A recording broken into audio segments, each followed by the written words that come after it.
మీరెప్పుడైనా నరసాపురం గోదావరి చూసారా? చూడకపోతే ఇప్పుడు చూసేయండి. ఇక్కడ గోదావరికి ఎదురుకుండా చిన్న గుడి ఉంటుంది. ఈవినింగ్ టైం కాబట్టి అందరూ వస్తూ ఉంటారు.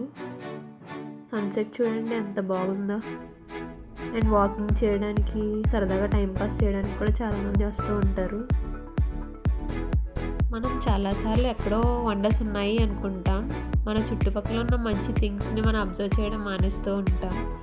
మనం ప్రజెంట్గా ఉండి ప్రతిదీ అబ్జర్వ్ చేసి ఆస్వాదించగలిగితే ఒక చెట్టు మనకు ఆనందాన్ని ఇస్తుంది, ఒక మంచి కాఫీ మనకు ఆనందాన్ని ఇస్తుంది.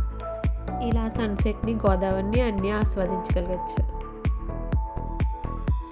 మా ఫ్రెండ్ ఫోన్ తీసేసరికి పక్షులు చాలా దూరం వెళ్ళిపోయాయి.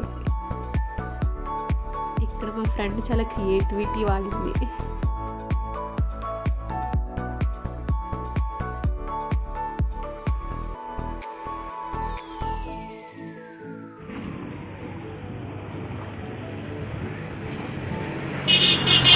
పంటి నుంచి కార్స్ అన్నీ దిగుతూ ఉన్నాయి.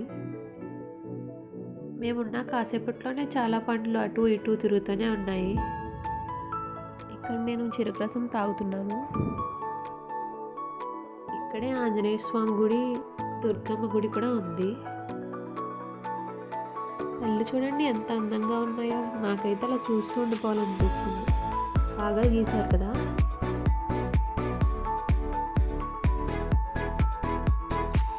గోదావరిలో చేపలు స్విమ్మింగ్ చేస్తూ ఉంటే నేను చూస్తూ ఉన్నాను. ఇదిగోండి, ఇది ఇంకొక పంటి. అక్కడి నుంచి జనాలు వస్తూ ఉన్నారు, మళ్ళీ ఇన్ఫ్లో అవుతూ ఉంది.